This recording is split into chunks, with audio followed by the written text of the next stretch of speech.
prophète alayhi salatu wassalam, encore une fois je ne rentre pas dans les détails, je survole les grands points les plus essentiels, wa billahi tawfiq, il nous a donné 2 hadiths qui valent plus que de l'or et qui sont en mode d'emploi pour la femme et pour l'homme, pour l'époux et l'épouse ou la future épouse et le futur époux. Il dit alayhi salatu wassalam, idha ataakum man tardawna dinahu wa khuluquhu fazawwiju. C'est aussi simple que ça. Si quelqu'un vient à vous, donc il veut se marier, et que vous agréez, vous êtes satisfait de quoi? Sa religion et son comportement, fazawwiju. Mariez-le.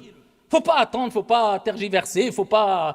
Voilà. Mais le prophète, il n'a pas parlé que de la religion. Pourquoi il a parlé de la religion et du comportement, bien que le comportement fait partie de la religion? Il sépare pour donner de l'importance au comportement. Et on a parlé la semaine dernière du comportement et de l'importance du comportement jusqu'à ce que le prophète, sallallahu alayhi wa sallam, a dit, il n'y a rien de plus lourd dans la balance du croyant au jour de la résurrection que husnul khuluq, le bon comportement.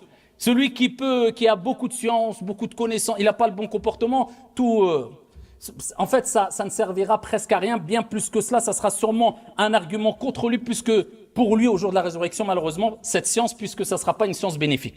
Donc il dit le comportement. Donc toi, tu analyses, tu regardes. Est-ce que c'est un homme qui a des bonnes moralités, un bon caractère, un bon comportement et aussi sa religiosité? Il a dit, idha atakum man tardawna dinahu, maintenant au moment présent.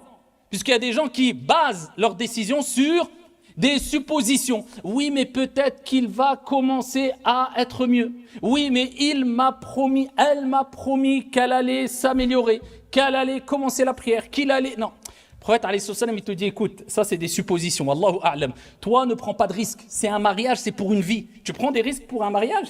Donc toi, base-toi sur ce que tu vois, ce qui est concret.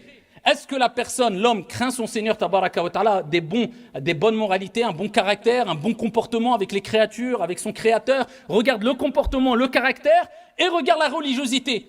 Et là, tu peux espionner un peu, faire une petite enquête. Est-ce que c'est une personne connue pour Al-Jama'? Est-ce que c'est une personne connue pour sa piété? Est-ce que c'est une personne... Voilà. Donc, quand tu vois ces 2 aspects-là qui sont réunis, eh ben, c'est un bon signe.